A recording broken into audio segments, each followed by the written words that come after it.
போறேன். என் கட்சியை உடைக்கிற வேலையில சில பேர் வேலையை செஞ்சு விட்டாங்க.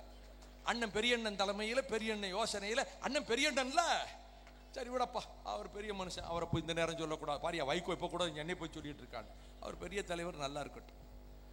என்கிட்ட பிரஸ் உச்சலம்பட்டி கணவாயில கேட்டாங்க, என்னங்க உங்க அணைய உங்க கட்சியை உடைக்கிறதுக்கு திட்டமிட்டு இருக்காங்களேன்னு.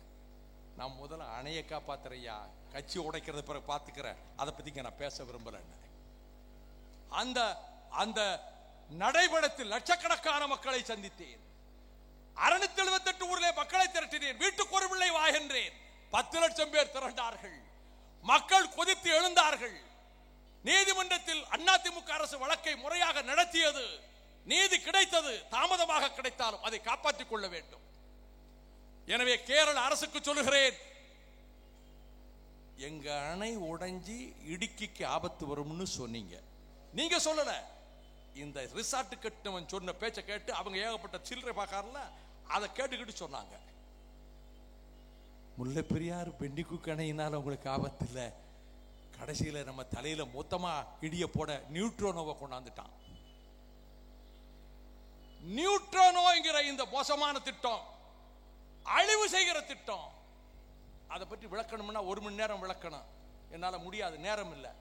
இந்த திட்டம் மேற்கு தொடர்ச்சி பசிய மலைத்தொடர்களுக்குள்ளே 8 லட்சம் டன் பாறையை உடைக்க போறான். 8 லட்சம் டன் பாறையை உடைக்க 1 லட்சம் டன் கெலட்டின் வெடிமருந்து சேர்த்து வச்சிருக்கிறான். இதன் முதல் ஆபத்து இடுக்கிக்கு, பிறகுதான் தேனிக்கு. என் கேரள சகோதரர்களே, எங்களுக்கு ஆபத்து 2வது, முதல் ஆபத்து உங்களுக்கு. நீங்க தான் within 30 கிலோமீட்டர்ஸ் ரேடியஸ்ல இருக்கீங்க. இடுக்கி அணை உலகத்தில் மிக உயரமான அணை. எவ்வளவு? 478 அடியா? 455 அடி உயரத்தில் சர்க்குலார் அணை. அமெரிக்கா ஒரு அணை இருக்கு, செமி சர்க்குலார் பிறைச்சந்திர வடிவத்தில் கட்டப்பட்ட அணை உலகத்தில் இது இடுக்கி அணை தான். இவன் வெடி வைக்கிறான் பாருங்க, கேரளாவில் நியூட்ரோனை வரவிடக்கூடாது தடுத்துட்டீங்க. மத்திய சர்க்கார் எவ்வளவு கெட்டிக்காரன் பாரு. நமக்குள்ள சண்டையை மூட்டி விட்டுட்டு இப்போ உங்களுக்கு வேட்டு வச்சு எங்களுக்கு வேட்டு வைக்க இங்க வந்து போடி மெட்டு இங்க போதிப்புறம் பக்கத்துல அங்க கொண்டாந்து போட்டு சுத்தமா அழிச்சிருவான். தேனி ஜில்லா முடிஞ்சது. முல்லை பெரியாரை காப்பாத்தி என்ன பண்ண, எல்லா கட்டடம் இடியும். அதில் ஏற்படக்கூடிய ஆபத்துக்களை பத்தி படிச்சா பயமா இருக்கு. அதாவது சூரிய மண்டலத்திலிருந்து வருகிற அணுத்துகள்கள், கேட்டுக்கிடுங்க, நட்சத்திரங்கள், கிரகங்கள், இந்த சூரியன் இருந்து வர அணுத்துகள்களை ஆய்வு செய்ய உலகத்துல இமயமலையில போட நினைச்சா முடியல. அசாம்காரன் அடிச்சு விரட்டிட்டான், கேரளாக்காரன் அடிச்சு விரட்டிட்டான், நீலகிரி வனத்துறை ஒத்துக்கொள்ளாதுச்சு. இங்க ஒண்ணுக்கு மொத்தம் நாங்க தானே இருக்கிறோம் தமிழ்நாட்டில். எங்களை என்ன வேணா செய்யலாம்ல. நீங்க 2 புரொஃபசர்கள் சொல்லியிருக்காங்க ஐயா, தமிழ்நாட்டு புரொஃபசர்கள். இன்னைக்கு ஒரு பேப்பர்ல ஆய்வுகளுக்கெல்லாம் வாய்ப்பு கிடைக்கும், உலக நாட்டு ஆய்வாளர்கள் எல்லாம் இங்கு வருவார்கள், நம் மாணவர்கள் ஆய்வை தெரிந்து மொத்தமா செத்து போயிருவோம்யா. நாங்க உன் ஆய்வை குஜராத்தில் உன் தலையில வைய, எங்களுக்கே வைக்கிற? உன் ஆய்வை குஜராத்தில் வைய, பரோடாவில் வைய, அகமதாபாத்தில் வைய, எங்கிட்ட கொண்டாந்து வைக்கிற? அழிஞ்சு போய்விடா. நாங்க நான் விவரம் இல்லாம நான் பேசுறேன். நான் எக்கனாமிக்ஸ்ல கோல்டு மெடல் வாங்கினவன், விவரம் இல்லாம நான் பேசல. அண்ணாவின் கிளாஸ்மேட் பேராசிரியர் லாஸ்கின் ஸ்டூடெண்ட், பேராசிரியர் வேலாயுதத்தினுடைய ஒரு ஸ்டூடெண்ட் நான் எக்கனாமிக்ஸ்ல. விவரம் தெரியாம நான் பேசுறேன். இந்த நியூட்ரினோ பற்றி நான் சொல்றேன். மொத்தமா அழிஞ்சு போவோம்யா. நியூட்ரினோ உங்களுக்கு புரியலையா? 10 அணுகுண்ட மொத்தமா நம்ம மேல போட போறோம். அப்பதான் உங்களுக்கு புரியும். 10 அணுகுண்ட மொத்தமா நம்ம மேல போட போறோம். இவன் அணுத்துகள் ஆராய்ச்சி பண்ண நாங்களா கிடைச்சோம்? நாங்க என்ன பலியாடுகளா? Are we guinea pigs? நாங்க என்ன பலியாடுகளா தமிழர்கள்? மொத்தமா அழிஞ்சு போவோம்யா. தேனி அதான் சொல்றேன், எங்களை விட இடிக்கு முடிஞ்சு போகும், இடிக்கு டிஸ்ட்ரிக்ட் அழிஞ்சு போகும். என் கேரள சகோதரர்களே, நம்ம சேர்ந்து போராடல, இவன் நியூட்ரோனோ நியூட்ரனை கொண்டு வரது மட்டும் இல்ல, 3 மாதத்துக்குள்ள முடிக்கணும்னு மோடி சர்க்கார் 1500 கோடியை ரிலீஸ் பண்ணிருச்சு. 3 மாதத்துக்குள்ள முடிக்க போறானா? எட்டப்பர் உளவு கூறினார், பாஞ்சாலங்குறிச்சி மக்கள் திருச்செந்தூர் போயிருப்பர் என்று. இரவோடு இரவாக பானரவேன் படையெடுத்து வருகிறான். அது மாதிரிதான் பேருக்கு. நம்ம எந்திரிக்க கூட முடிச்சிடணும் மோடி சர்க்கார் நினைக்குது. தமிழ்நாட்டை பற்றி உங்களுக்கு மிஸ்டர் உங்க பிரைம் மினிஸ்டர் உங்களுக்கு சரியா தெரியாது. நல்ல பாம்பு அப்படி கழுத்துல பிடிச்சு தூக்குற வில்ல கெட்டிக்காரன் என்கிட்ட இருக்கான். ஈட்டி அப்படி பார்த்தா அப்படி பிடிங்கி திரும்ப ஏறிட்டு போறவன் இருக்கான். விவரம் இல்லாம டாஸ்மாக்ல போய் வெட்டி ஊத்திக்கிட்டு கிடக்கான். உன் வீரத்தை எங்க காட்டுறது? ஒண்ணுக்கு மத்த புலிக்கு உதவாத பிரச்சனைக்கு வெட்டிட்டு கிடக்கான். தமிழ்நாட்டில் அதிக படுகொலை எதுக்கு நடக்கு? ஒண்ணு இருக்காது. வருத்தமா இருக்கப்பா. அதனால கேரள சகோதரர்களை கேட்கிற, I appeal my Kerala friends, my brothers and sisters, we belong to the Dravidian stock. 1000 ஜெண்டை நம்மோட இருக்கட்டும், சேர்ந்து போராடுவோம். 12ஆம் தேதி கேரளா பிரஸ் எல்லாம் வாங்க. ஒன்னும் விவகாரம் பண்ண மாட்டோம். நாங்க நல்லா வாங்க, உங்களுக்கு நல்ல முறையில் கவனிச்சு உங்களுக்கு எந்த சிரமமும் இல்லாம நாங்க பாத்துக்கிறோம். I appeal to my media friends from Kerala, please come on 12 to Kambam. நம்மால் நினைப்பாங்க, எப்பா இன்னைக்கு ராத்திரி 12 மணி வரைக்கும் போட்டு நம்மளை போட்டு உட்கார வச்சுட்டு நாளைக்கு போராட்டத்துக்கு வாங்குறாரே, இந்த மனுஷன் தூங்கவே மாட்டானோ? எப்பா யுத்தங்கள் அடுத்தடுத்து வருதப்பா, எங்கப்பா ஓய்வு எடுக்கிறது? இதுல இருக்கக்கூடிய இளவட்டம் எல்லாம் வரணும். நாளைக்கு வருவீங்களா? அப்படி சொல்லு. வா, நீதான் வீரப்பிள்ளை. அது பிறகு பொங்கலை பார்த்துக்கலாம். 12ஆம் தேதி வா, பொங்கல் பிறகு பார்த்துக்கலாம். மாடு பிடிக்கிறதுக்கு பாயிரம் இல்லை, நான் அதுக்கு உனக்கு சப்போர்ட் தானே. அப்படி அப்படி காலக்கண்ணுக்கு வருது, திமிலோட வருது, அப்படி குத்தி கிழிச்சிரும். மேல பாயிரான் நம்ம பிள்ளை, உனக்கு சப்போர்ட் தான். இப்ப இதுக்கு வா. சண்டைக்கு இல்லை, சண்டை பின்னாடி பார்த்துக்கிடுவோம். சண்டை வர்ற கட்டம் பார்த்துக்கிடுவோம். அது ஒரு வேற வழியில கடைசியில் அடி உதவுற மாதிரி அண்ணன் தம்பி உதவ மாட்டான்னு ஒரு லைன் இருக்கு. அது கடைசியா வச்சுக்கிடுவோம், விட மாட்டோம். நாங்க ஓட்ட பத்தியே கவலைப்படலப்பா. யாருக்கு வேணா ஓட்ட போடுங்கப்பா. துட்டுக்கு போட்டாலும் சரி, துட்டு இல்லாம போட்டாலும் சரி, எங்கேயா போட்டுக்கிடுங்கப்பா. நம்மளை காப்பாத்திக்கிடுவோம். கேரளா சகோதரர்களே, நம்ம சேர்ந்து போராடல. இடுக்கி ஜில்லாவும் முடிஞ்சது, தேனி ஜில்லாவும் முடிஞ்சது. சென்ட்ரல் கவர்மெண்ட்காரனை சொல்றேன், எவ்வளவு கெட்டிக்காரன் நீ. மீத்தேனை கொண்டு வந்து ஒழிக்கணும் முடிவு பண்ணிட்டேன். நான் சொல்றேன், பாண்டிய நாட்டுக்காரங்களை, பாண்டிய நாட்டினுடைய ரத்னஹாரத்தையும் மணிமுடியையும் ராஜசிம்மன் என்கின்ற பாண்டிய நாட்டு அரசன் சோழர்களிடம் தோற்ற போது இவன் கிட்ட வாங்கி கொண்டு அங்க ஒப்படைச்சிட்டான். இலங்கையினுடைய மன்னன் மகிந்தன், அவனும் மகிந்தன் தான். இங்க ஒரு மகிந்தன் என்ன, இங்க ஒரு மகிந்தன் ஒரு பயம் இருந்தான்ல, முழு பேர் என்ன ராஜபக்சே, அவன் முடிஞ்சு சோழி முடிஞ்சு ரொம்ப நாள் ஆச்சு, 2 நாள் ஆச்சு. இந்த மகிந்தனை ஒரு தூக்கிட்டு அலைஞ்சாரு, அவன் ஆச்சு, அவன் மூஞ்சியெல்லாம் கரிய பூசிட்டான். மகிந்த ராஜபக்சேக்கு இங்க தூக்கிக்கிட்டு அலைஞ்சாங்களே, உலக பெரும் தலைவர். 50 நாடுகளில் நான் இத்தனை நாட்கள் சுற்றி வந்து விட்டேன். உலகம் சுற்றும் மோடி. அவர் யாருக்கு பிரதமர்? வெளிநாட்டு இந்தியர்களுக்கு, நான் ரெசிடென்ட் இந்தியன்ஸினுடைய பிரைம் மினிஸ்டர். நம்ம பிரைம் மினிஸ்டர், நம்ம நிருபர்கள் எழுதினா கூட போர்டுல ஏற மாட்டேங்க. நிருபர்கள் விழுந்து விழுந்து எழுதுறாங்க. அவங்க சொல்றது உண்மைன்னு தெரியுது, போர்டுல போன உடனே நின்னுக்குது. எதுக்கப்பா பிரைம் மினிஸ்டர் பிடிச்சி பாட்டு வாங்க வாங்க வாங்க. ஏயா, நேத்து இந்த பையன் தோத்து போனானே, அவனை பத்தி ஒரு அறிக்கை கொடுத்தானே, முழுசும் போட்டானையா? போடாட்டி என்ன, என் பிள்ளைங்க தான் வெப்சைட்லையும் வாட்ஸ்அப்லையும் வெப்சைட்லையும் போட்டு நகட்டி நோரிக்கி எடுக்கிறானே, உலகம் பூரா போயிருது. ஒரு செகண்ட்ல உலகம் பூரா போயிருதியா? வெப்சைட்ல போகுது, பேஸ்புக்ல போகுது, ட்விட்டர்ல போகுது. எங்கிட்ட இருக்கிற படை அப்படி ஒரு படை. கட்சி கிடையாது பையங்க. வைகோ சொல்றது நியாயம்டா. இங்க இருந்து எழுதுறான், சவுதியில இருந்து எழுதுறான், ஜெனிவாவில இருந்து எழுதுறான், ஈழத்தமிழன் எழுதுறான், நம்மூர் தமிழன் எழுதுறான். நீங்களும் கொஞ்சம் எழுதுங்கப்பா. நீங்க எழுதுறீங்க. இதுல ஒரு பத்திரிகை மீத்தேன் ஆதரிச்சு ஒரு பக்கம் கட்டுரை போட்டிருக்கான். பணம் பாதாள வரைக்கும் பாயுது இல்ல, பணம் பாதாள வரைக்கும். ஸ்டெர்லைட் ஆதரிச்சே கொஞ்சம் பேர் சொன்னான். ஸ்டெர்லைட்டுக்காரன் வாலிபால் நடத்துறான், ஸ்டெர்லைட்டுக்காரன் மருந்து வாங்கி கொடுக்கறான். ஏயா, அத்தனை மக்களை கொண்டு போட்டு ஸ்டெர்லைட்காரன் காசுக்கு உங்களை வித்துட்டீங்களான்னு நான் கேட்டேன். நான் பத்திரிகைகளை சொல்லல, போராட வந்தவங்க 3/4 பேர் ஆளே காணோம். உலக கோடீஸ்வரன் எதிர்த்து நான் போராடிக்கிட்டு இருக்கிறேன்.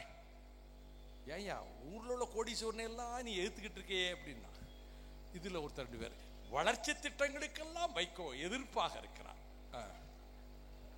என்னை விற்க நான் தயாரா இல்லையா? உங்களை விற்க நீங்க தயாராயிட்டீங்க, நான் என்ன செய்யறது? ஒரு பக்கம் ஒரு கட்டுரை மீத்தேனை ஆதரிச்சு ஒரு கட்டுரை, அநியாயம் இல்லையா? பிறந்த வீட்டுக்கு துரோகம் பண்ணாதையா, பெத்த தாய்க்கிலையா செய்யற? இது தாய் நாடு, என் தாய்யா. இந்த மீத்தேனை மூடணும்னு இத்தாலியில பெரிய போராட்டம் நடக்க, கிரீஸ்ல அழிஞ்சு போச்சியா. இன்னொன்னு தெரியுமா? நியூயார்க் ஸ்டேட் கவர்னரு இந்த டிசம்பர் 17 மீத்தேன் வந்தால் பொருளாதார வளர்ச்சி பெறும்னு முட்டாத்தனமா கொண்டு வந்துட்டோம், இது விவசாயமயமாக்குது, சுற்றுச்சூழல் நஞ்சு ஆகுது, இதை தடை செய்கிறேன்னு கவர்னர் முழு பவர் பேன் பண்ணிட்டாரு. நியூயார்க் ஸ்டேட் கவர்னர் பேன் பண்ணிட்டாரு. ஏன்? பொருளாதாரத்தை வளர்க்கும் என்று கொண்டு வந்தோம், எங்கள் மாநிலத்தை அழித்து விடும். எல்லா ஸ்டேட்டும் ஃபாலோ பண்ண போகுது. நம்ம ஊர்ல ஒரு நிதியமைச்சர் இருக்கிறார், அவர் பேரு அருண் ஜெய்ட்லி. எனக்கு அவரை நல்லா தெரியும், அவருடைய பிரதாபங்கள்லாம் எனக்கு தெரியும். ராஜபக்சேங்கிற கொலகார பயல இந்த பதவி ஏற்புக்கு கூட்டிட்டு வராதீங்கன்னு இந்த பெரிய மனுஷங்கிட்ட சொன்னேன். பெரிய மனுஷன்யா, அவரை மரியாதை இல்லாமல் பேசுகிறார் வைகோ. ராஜ ராஜ ராஜாதி ராஜ ராஜ மார்த்தாண்ட நரேந்திர மோடி அப்படி சொன்னா தான் அவங்களுக்கு வேறும். கொண்டு வராதியா கொலகார பையன், மக்களை கொண்டவன், பதவி பிரமாணத்தை கூப்பிடாதீங்க. நாங்கள் சார்க் நாடுகளின் ஜனநாயகம்னு ஆரம்பிச்சாரு. யாரு? ஜெய்ட்லி. 2 வார்த்தை, mister Jaitley listen me, please listen me. என்னை பத்தி அவருக்கு நல்லா தெரியும், வாயை மூடிக்கிட்டார். இது அமித்ஷா பார்த்துக்கிட்டே இருக்காரு, அவர் பயங்கரமான ஆளு. 2 பேர் சேர்ந்திருக்காங்க ஐயா, ஜெர்மனியில சேர்ந்த மாதிரி நரேந்திர மோடி, ஜாடிக்கேத்த மூடி மாதிரி அந்த மோடிக்கு ஏத்த ஒரு அமித்ஷா. இந்த கொலகார பையில கூட்டிட்டு வராதுங்க ஐயா, எங்களை கொன்னவன் யா, எங்க பிள்ளைகளை கொன்னவன் யா, குழந்தைகளை கொன்னவன் யா, எங்க சகோதரர்களை கற்பழிக்க ராணுவத்தை ஏவனவன் யா, எங்க இனத்தையே அழிக்க பார்த்தவன் யா, அவனை கூட்டிட்டு வர. முந்தி இருந்த சர்க்கார் கொடுத்ததுன்னு தான் அந்த சர்க்காரை தூக்கி உங்களோட கூட்டு வந்தோம். மன்னிப்பே கிடையாது அவங்களுக்கு. அந்த இனப்படுகொலைக்கு காரணமான ஐக்கிய முற்போக்கு கூட்டணி அரசிலே பங்கேற்ற கட்சிகளுக்கு மன்னிப்பு கிடையாது. அதுக்காக உங்களை ஆதரிச்ச அழைச்சிட்டு வராங்கன்னு கேட்கலையே. அழைச்சிட்டு வந்தா என்ன? எதிர்ப்பு கருப்பு கொடி காட்டுவோம். கருப்பு கொடியா? அவங்க பூரா ஜோசியம் பார்த்து வச்சிருக்காங்க, சாயங்காலம் மோடி வந்து நல்ல நேரம் 6 மணின்னு வச்சிருக்காரு. நீ இப்ப போய் கருப்பு கொடினா அது கலையுமே, ஆளுக கருப்பு கொடினா அவசகனம் நினைப்பானே, பெரிய விரோதம் வந்துருமே. கருப்பு கொடி எங்க பெரியார் கொடுத்ததப்பா, நீ என்ன அவசகனம்ங்கிற? காட்டினோம். இந்த கணேசமூர்த்தி நாங்க எல்லாரும் தான், எங்களை பிடிச்சு உள்ள போட்டாங்க. பகத்சிங் வச்ச அறையில் எங்களை கூட வச்சாங்க, அந்த அறை இருக்கிற வளாகத்தில். நாங்கள் சிறையில் நரேந்திர மோடி பதவியேற்பு, நாங்கள் சிறையில் மந்திரிமார்கள் பதவியேற்பு. எங்களுக்கு ரொம்ப சந்தோஷம். இந்த பாக்கியம் யாருக்கு? இந்தியாவிலேயே பதவியேற்பன்றைக்கு எதிர்த்த சிங்கங்கள், சிங்கம்னு சொல்லக்கூடாது, சிங்கத்தை அவன் பேர் எதில் வச்சிருக்கான், புலிகள் நாங்க தான். அது சிங்கம் அந்த பெயர்ல வச்சிருக்கான், நம்ம புலி, நம்ம சிங்கம் கிடையாது. கரிகால் பிரபலத்தான் அதுக்காக புலிக்கொடியை வச்சிருந்தான், அது கரெக்ட். சண்டை விட்டு பாரு, சிங்கத்தை புலி அடிச்சிரும். யார்ட்டே கேட்டு பாரு, 2 பேரும் சண்டை தேவர் பிலிம் விட்டு பாப்பாரு. என்ன பண்ண? அதுக்கு பிறகு இவர் போய் சார்க் மாநாட்டில் இவர் ஜெயிக்க வேணும். யாரு?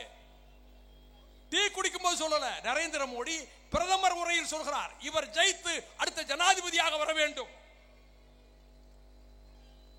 அதோட நிக்கல, இவருக்கு தேர்தல் பிரச்சார உத்திகளுக்கு தலைமை தாங்கிய மீடியா சீஃப் அரவிந்த் சர்மாங்கிறவனை இங்க இருந்து அனுப்பிட்டார். நரேந்திர மோடியின் தேர்தல் பிரச்சார உத்திகளை வகித்து தலைமை தாங்கியவனை ராஜபக்சே தேர்தல் பிரச்சார ஆலோசகரா அனுப்புறார். இது அநியாயம் மட்டுமல்ல, ஒரு அரசு செய்யக்கூடாத, மன்னிக்க முடியாத தவறு. முதல்ல ஒரு வாழ்த்துறது தவறு. ஒரு பிரைம் மினிஸ்டர் இப்படி வாழ்த்தக்கூடாது. அண்ணா அமெரிக்காவுக்கு போனாரு, அங்க ஜனாதிபதி தேர்தல் நடக்குது. நிருபர்கள் வந்து கேட்டாங்க, அமெரிக்காவில் யார் ஜனாதிபதியா வருவாங்க? யாருக்கு அதிக ஓட்டு கிடைக்குதோ அவங்க வருவாங்க. அண்ணா பதில். அடுத்த கேள்வி, யார் வர வேண்டும் என்று அண்ணா நீங்கள் நினைக்கிறீர்கள்? யார் ஜெயித்தால் இந்தியாவுக்கு நல்லதோ அவர் ஜெயிக்கட்டும் என்று நினைக்கிறேன். அவர் அண்ணா இல்ல, இது மோடி தானே. அது அண்ணா இல்ல, இது மோடி தானே. எப்படி இன்னொரு நாட்டு ஜனாதிபதி ஜெயிக்கணும் சொன்னீங்க? யாரும் கண்டிக்கலையே, பயப்படுதாங்க. பயங்கரமா வராரு. எந்த பக்கம் பார்த்தாலும் கார்பரேட். அவருக்கு விளம்பரத்துக்கு மட்டும் எத்தனாயிரம் கோடி, பக்கம் பக்கமா. என்ன இவரை போய் நான் ஏப்பன் ஜாப்பெல்லாம் எதுக்க மாட்டேயா. காண முயலையெல்லாம் நரியெல்லாம் அடிக்க மாட்டேயா. சிங்கம் இங்க வருதுன்னா அடிக்க முடியுமான்னு பாப்போம்யா. இவர் சிங்கமும் கிடையாது, நீ உடைய சிங்கம் நினைச்சிடாங்க. இவர் வாழ்த்தினாரு, அனுப்புனாரு. சல்மான் கான் ஒரு சினிமா பார்ட்டி, நம்ம கஞ்சா கருப்பு கூட வந்திருந்தாரு. போயிட்டாரா? லேட் ஆயிடுச்சு, இல்லாட்டி பேசியிருப்பார்.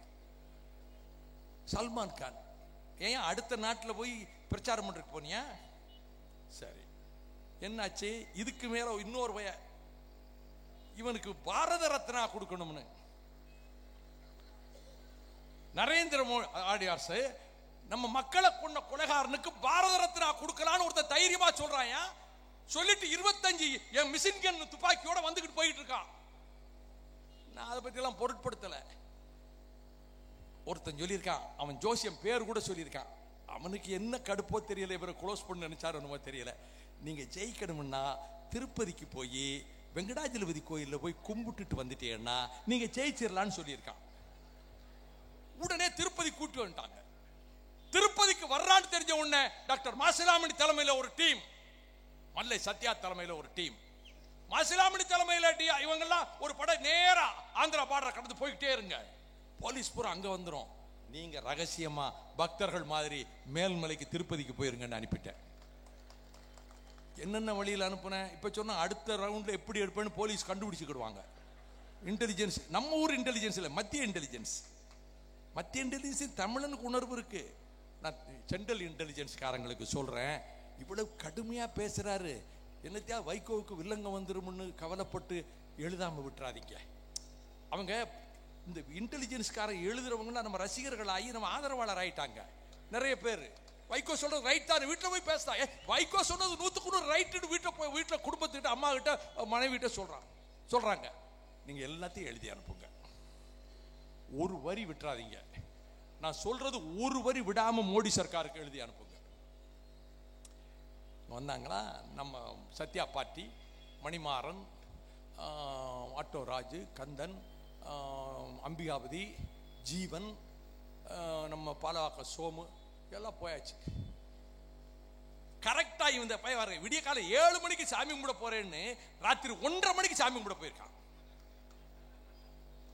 இவங்க 12 மணில இருந்து இருக்காங்க தெரியுமா? நம்ம ஆளுக்கு எப்படி ஆளுக்க கரெக்டா வர இவங்க கருப்பு கொடியை காட்ட எங்க ஆளுகளுக்கு அடி விழுந்துச்சு, ராஜேஸ்வரிக்கு அடி விழுந்துச்சு, எங்க ஆளுகளுக்கு சரியான அடி.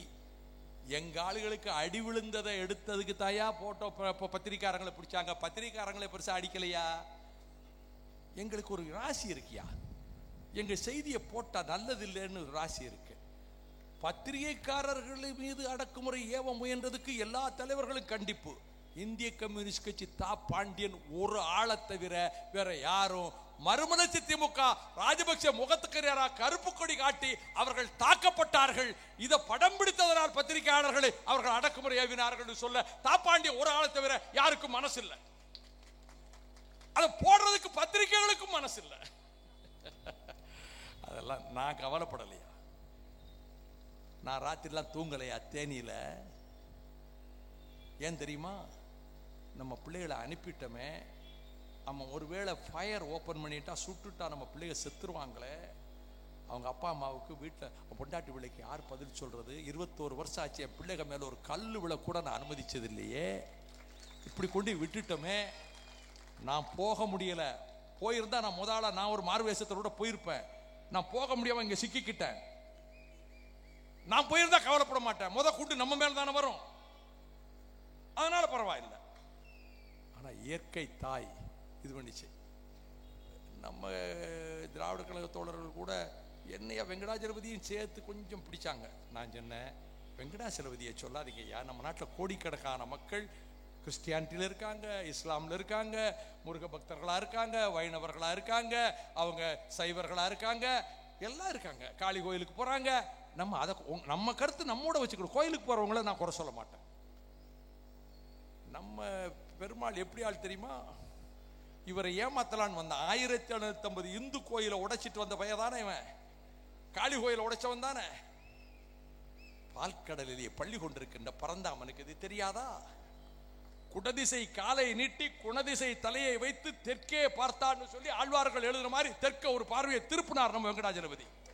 சுத்தமா குளோஸ் ஆகிட்டார் ராஜபக்சே. நரசிம்மமா அவதாரம் எடுத்துட்டாரு. சொல்லி முடிஞ்சது. இனிமே இந்த பக்கம் எவனும் எட்டி பாத்துறாத. எங்க சாமி உங்களை லேசில விடாது, க்ளோஸ் பண்ணி போடும். எங்க சாமி துடியான சாமிடா.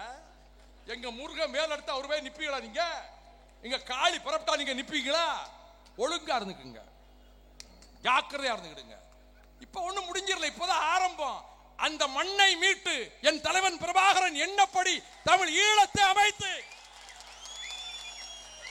எல்லா சிங்கள பயிர்களை அடிச்சு விரட்டி உலக நாடுகள் மத்தியிலே சுதந்திர தமிழீழ தேச கொடி ஐநா சபைக்கு முன்னாலே பரப்பல பார்த்துட்டு தான் இந்த மூச்சு அடங்கும்.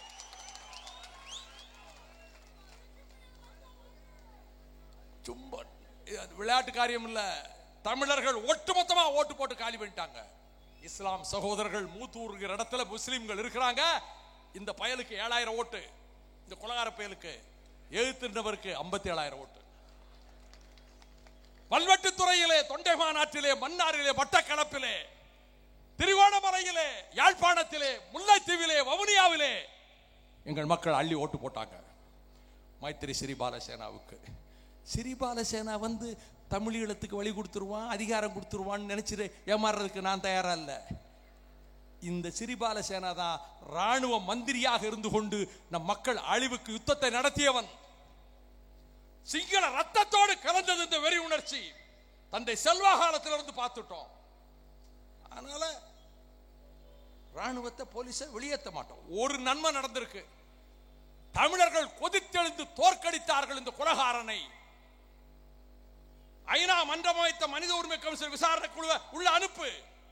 நான் மைத்திரி சிறிபாலசேனாவுக்கு கேட்கிறேன், நீ யோக்கியன்னா எல்லா பிரஸையும் உள்ள விடு, இன்டர்நேஷனல் பிரஸ் உள்ள விடு, பத்திரிகைக்காரங்களை உள்ள விடு, முதல்ல அதை செய். அதுல ஒரு பெரிய தலைவர் இன்னைக்கு ஒரு யோசனை சொல்லி இருக்கிறார். அதாவது சொல்லக்கூடாது நினைச்சாலும் சொல்லிடணும் இல்ல. காலையில தஞ்சாவூர்ல நேத்து பேட்டி, துடை பாலகிருஷ்ணன் ஒரு பக்கம், உதயகுமார பக்கத்தில் வச்சுட்டு பேட்டி. நான் சொன்னேன் இன்னைக்கு மகிழ்ச்சியான நாள், என்ன இந்த கொலகார பைய தோத்தான்னு மகிழ்ச்சியான நாள்னு சொன்னேன். நான் சிறிபாலசேனாவுக்கு வாழ்த்து சொல்றவன் இல்ல, 2 பேர்களும் சேர்ந்தானே செஞ்சான். இதை சன் நியூஸ்ல நல்லா போட்டாங்க. பேட்டி கேட்டாங்க போன்ல. நான் தஞ்சாவூர் பாண்டிச்சேரி போயிட்டு இருக்கேன், போன்லயே கொடுத்தேன். இந்த இங்கிலீஷ் சேனலுக்கு மட்டும் கொடுக்க மாட்டேன், ஏஎன்ஐ ஒன்றை தவிர. ஏன்னா அவங்க வரிஞ்சு கட்டிக்கிட்டு இனத்துக்கு எதிராக செய்யறவங்க. எனக்கு செய்தி போடாட்டியதையா, எனக்கு என்னத்துக்குயா? எப்படியாவது செய்தியை போட்டு ஏதாவது பிழப்பு நடத்திருக்க ஒன்றும் தேவையில்லை எனக்கு. நம்ம தமிழ் சேனல்கள் ஒழுங்கா செய்யறாங்க. இத போட்டாங்க. ராஜபக்சே தோற்கடிக்கப்பட்டதில் மகிழ்ச்சி. நான் சிறிபாலசேனாவுக்கு வாழ்த்து சொல்லல. இந்த கொலகாரப்பைய இந்த தடவை ஜெயிச்சு இன்னும் சர்வாதி ஆகிறதுக்கு ஆப்பு வச்சு முடிச்சிட்டாங்கல்ல, அலரி மாளிகையில இருந்து அலறிட்டு வெளியே ஓடி போயிட்டான்ல, அதில் மகிழ்ச்சி. உடனே ஸ்க்ரோல் ஓடுது. பெரிய தலைவர் சொல்லி இருக்கிறாரு, பக்கத்து நாட்டு அதிபர் தேர்தலில் ஒருவர் தோற்றதற்கு மகிழ்ச்சி அளிக்கிறது என்றால் அது தமிழர் பண்பாட்டுக்கு விரோதமானது. நான் ஒன்னும் சொல்ல விரும்பல, நான் ஒன்னும் சொல்ல விரும்பலையா. அவரை வெளியே கூட்டிப்போ. எப்படி இருந்தாலும் 1-2 50,000 பேர்ல 2 பார்ட்டி இருக்கும்ல. டைம் வேற ஆயிடுச்சு இல்ல, கடை இனி மூடல இல்ல சில இடத்துல. நான் எவ்வளவு முக்கியமான விஷயத்தை சொல்லிட்டு இருக்கேன். தமிழ் இனத்தின் பண்பாட்டை, நாகரிகத்தை, கலாச்சாரத்தை அழித்து இந்த இனத்தையே குழி தோண்டி புதைக்க, கர்ப்பிணி பெண்களை கொன்று, பச்சை குழந்தைகளை கொன்று, கோயில்களை இடித்து இந்த இனத்தையே கருவறுக்க துணிந்தவன் பண்பாட்டை காக்க வந்தானா? எந்த பண்பாட்டை காக்க வந்தான்?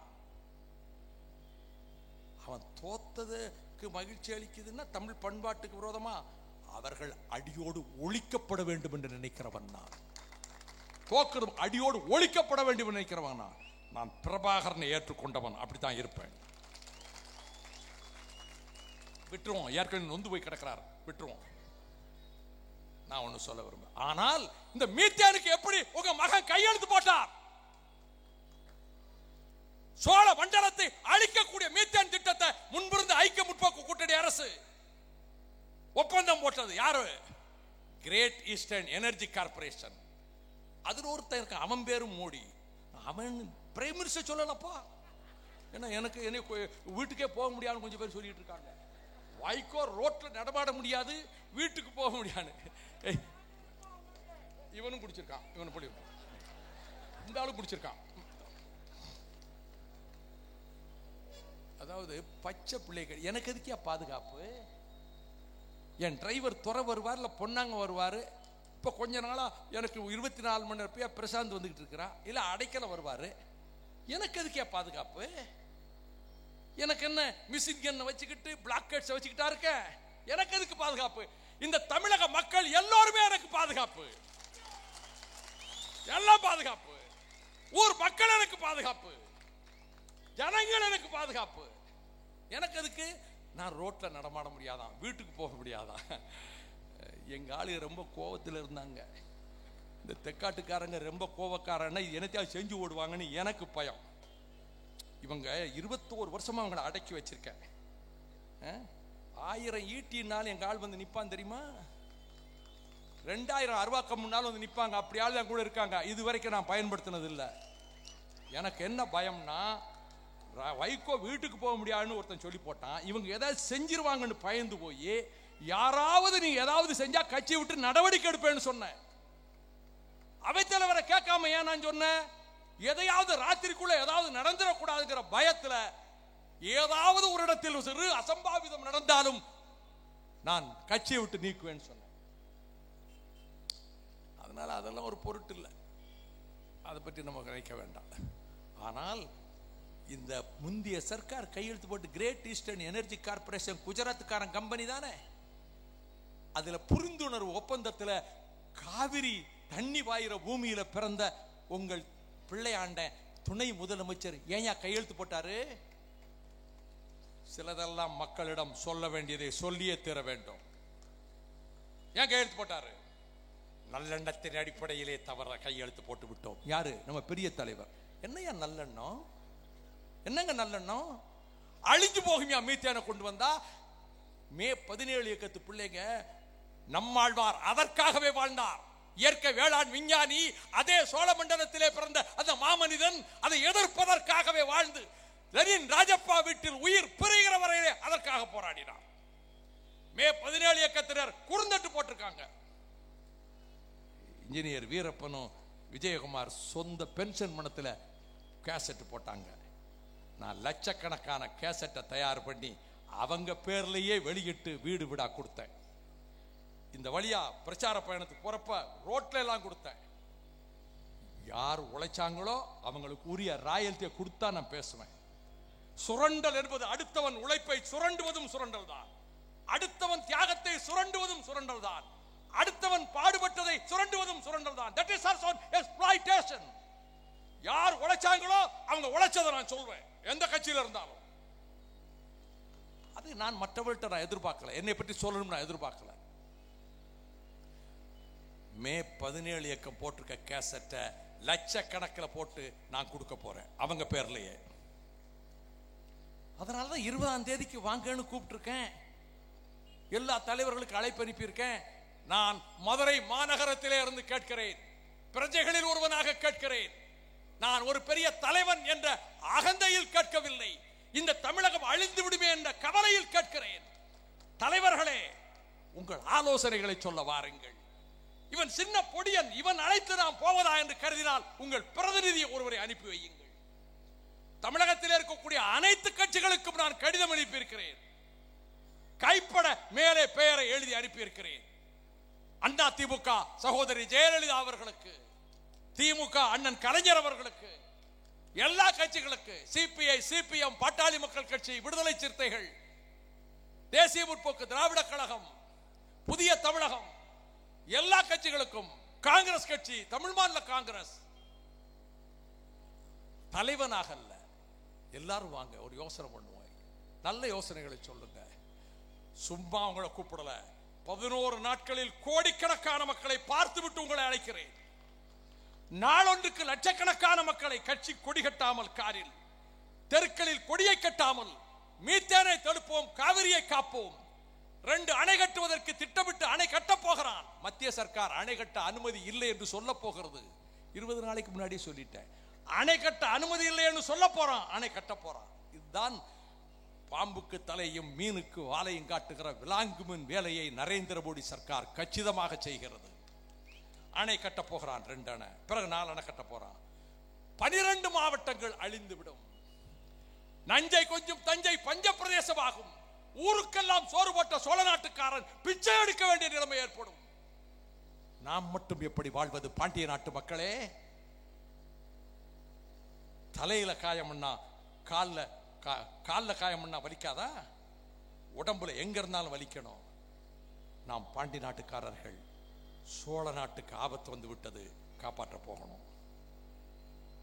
எல்லாரையும் கேட்டுக்கிறேன், நமக்கு என்ன வம்புன்னு இருக்கக்கூடாது. அவன் அழிஞ்சா நம்ம எப்படி வாழ்ந்துருவோம்? எத்தியோப்பியா ஆயிருமே, கலகம் வருமே, கொலகொள்ள நடக்குமே, பட்டினி கிடப்போமே. பல்லாயிரக்கணக்கான ஆண்டுகளாக செழித்திருந்த தமிழகம் அழிந்து போவதா? இவங்க பொருளாதார ரீதியா நம்மளை ஒளிச்சிரணும்னு நரேந்திர மோடி கூட்டமும் ஹிந்துத்துவா போர்சஸும் ஒரு முடிவு எடுத்துட்டாங்க. பொருளாதார ரீதியா சோலார் பேன்ஸ் சொல்லி சூரிய வெப்பத்தை தயாரிக்கிற தகடுகளை நிலங்களில் பொறுத்துக்கிறோம்னு ஏக்கருக்கு ₹1,00,000 கொடுக்கும்னு தென் மாவட்டங்களை பூரா கேட்டுக்கிட்டு இருக்கான். திருநெல்வேலி ஜில்லாவில் ரொம்ப அதிகம். நான் மாண்புமிகு ஓபிஎஸ் அவர்களை சொல்றேன், இந்த சோலார் பேன்ஸ் அதானி கம்பெனிக்காரன், நரேந்திர மோடிக்கு பொருளாதார வலதுகரமாக இருக்கக்கூடிய அதானி, ஆஸ்திரேலியாவுக்கு போகும்போது பக்கத்து சீட்ல பிளேன்ல உட்கார்ந்துட்டு போன அதானி, 68,000 கோடி ஏற்கனவே கடன் வச்சிருக்கின்ற அதானிங்கிற ஒருத்தனுக்கு அங்க சுரங்கம் வெட்ட ஆஸ்திரேலியாவில் 6,000 கோடி கடனை கொடுக்க சொல்லிட்டார் இந்த பெரிய மனுஷன் நரேந்திர மோடி. இவர் யோக்கியதை இதுதான். 6,000 கோடி இவருக்கு கொடுக்க சொல்லிட்டாரு. அந்த அதானி கம்பெனிக்காரங்க நிலத்தை வாங்க போறான். ₹1,00,000 ஆசைப்பட்டு நீ விற்க போற.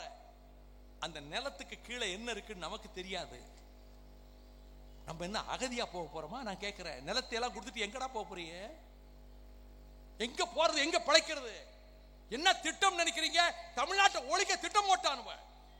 பொருளாதார ரீதியாக மீத்தேன், காவிரிக்கு தண்ணி வராம பண்றது, கொங்கு சீமையா அங்க கேரளா பாலாத்த அமராவதிக்கு வரக்கூடிய தண்ணிய பாலாத்த பாம்பாட்டில் கட்டிடட்டும், என்கரேஜ் பண்ணுவோம். முல்லை பெரியாரா ஏயா புதிய அணை தேவையில்லைன்னு சுப்ரீம் கோர்ட் சொன்ன பிறகு உனக்கு என்ன திமிர் இருந்தா மத்திய சர்க்காருக்கு புதிய அணை கட்டுறது